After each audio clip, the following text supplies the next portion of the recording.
All right, let's talk about one of the most audacious corporate strategies maybe ever. I'm talking about MicroStrategy's all-in bet the farm move on Bitcoin. I mean, this company basically rewired its entire DNA, turning itself from a regular software firm into a leveraged bet on a single digital asset. So how in the world does this work? And what's the real end game here? Let's break it down. So let's just start with this quote, because it really sets the stage perfectly. The core argument from our source is blunt. If you're not a huge bull on MicroStrategy, or MSTR, then you just don't get the long-term vision for Bitcoin. The two, in this view, are totally inseparable. This isn't just a casual investment, it's a deep-seated conviction play, and that idea is going to power everything we talk about next. At the very heart of this entire strategy is a concept that its fans call the MSTR flywheel. And the source material describes it as this indestructible machine, one that has the ambition to, and I quote, dominate and eat the world. Big words, right? So what is this flywheel? Okay, so think of it less like a company just putting money in a savings account, and more like a kind of perpetual motion machine that's built for one thing, acquiring Bitcoin. Every single part of the cycle is designed to fuel the next part, creating this self-reinforcing loop that, if it works, just keeps growing the company's Bitcoin stash and its stock price forever. So how does this machine actually work? Well, it's a pretty elegant cycle. First, MicroStrategy raises money by selling new stock or taking on debt. Simple enough.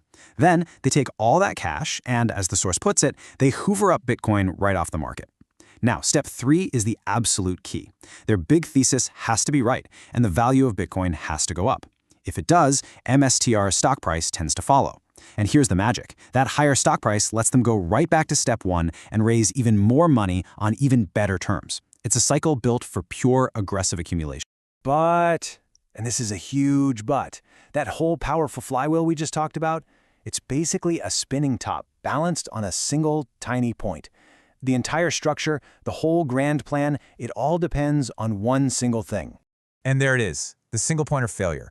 The whole model, the flywheel, the vision, all of it completely falls apart if Bitcoin just treads water or even worse, goes down. Our source is crystal clear on this. This is not a bet on Bitcoin staying flat. It's a bet on massive, sustained growth year after year after year. Without that, the flywheel just grinds to a halt. Okay, so if you're going to bet your entire company on a long-term vision, you have to solve a classic Wall Street problem. How do you survive the short term, right? How do you make sure you don't go bust before your big bet has a chance to pay off? This is where we get into some really fascinating financial jujitsu. You know, this quote from the movie The Big Short just nails the risk perfectly. In the world of finance, being early can be the exact same thing as being wrong if you run out of cash before the market agrees with you. Michael Saylor and his team knew they had to solve this problem or they were doomed. And this is the concept they had to beat. It's called a duration mismatch, which is just a fancy way of saying you're in a high-stakes race against the clock. Imagine you borrowed a bunch of money that's due in 5 years, but your genius investment won't really pay off for 10. Well, you're toast. You'll be forced to sell at a loss, and the whole thing collapses. This was MicroStrategy's #1 vulnerability. And this slide right here shows their brilliant solution. They started this huge strategic pivot away from using normal debt, which always has that ticking clock, and they moved toward a whole different kind of money, perpetual preferred equity. The key word there is perpetual. It means it never has to be paid back. There's no maturity date. It's basically infinite capital. And I want to be clear, this wasn't just some minor tweak to their balance sheet. According to one analyst in our source material, this was a revolutionary leap forward. They called it the iPhone moment of strategy. I mean, that's a huge claim, right? It suggests this move fundamentally changed the game for the company. And here it is, the core logic in one perfect sentence. Bitcoin, in their view, is an infinite generational asset that you want to hold forever. So, by switching to perpetual capital, MicroStrategy perfectly aligned their debts with their assets. They're matching an infinite asset with infinite capital. In effect, they bought themselves the right to be early, forever. They solved the duration mismatch. So once you've secured this foundation of infinite capital, what do? Well, you don't just stop at buying and holding Bitcoin. The strategy gets even bigger, evolving into this grand vision of creating entirely new financial products built right on top of their massive Bitcoin pile. And the scale of this vision is just mind-boggling. We're not talking about a billion-dollar idea. In the source material, Michael Saylor himself talks about a potential market size of $10 trillion. He calls this future product digital credit. And the idea is to use Bitcoin as the base layer, the feedstock as he calls it, to engineer a totally new kind of asset. One that offers what pretty much everyone wants but can't get from the traditional financial system, really high yield with really low volatility. And the pitch for this perfect product, honestly, it's pretty powerful. Imagine a savings-type account that you can buy and sell like a stock, but it pays you 8 or 10% interest, while your bank is maybe offering 3.5%.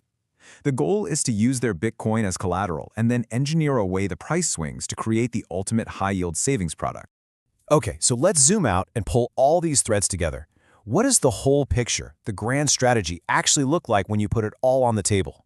It's really a 3-phase plan. Phase 1 was about survival. Get rid of that duration mismatch vulnerability by securing permanent, infinite capital. Phase 2 is accumulation. Use that permanent capital to buy as much of a generational asset, Bitcoin, as humanly possible.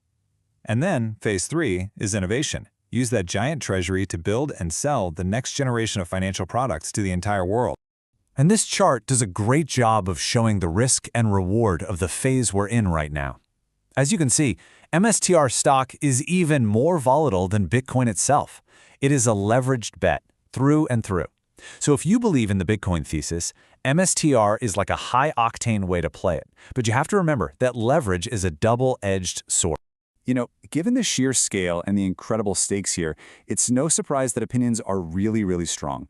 The proponents that are cited in the source, they don't just see this as a good move. They frame it as a potentially legendary maneuver, something people will be writing about in business textbooks for decades to come. So at the end of the day, the source material lays out this incredibly compelling case for a multi-layered, brilliantly engineered strategy, all built on an ironclad belief in one thing. But it all comes down to that single bet. Is it the greatest financial pivot in history, or is it a monumental gamble? Either way, it's one heck of a story to watch unfold. Thanks for checking out this explainer.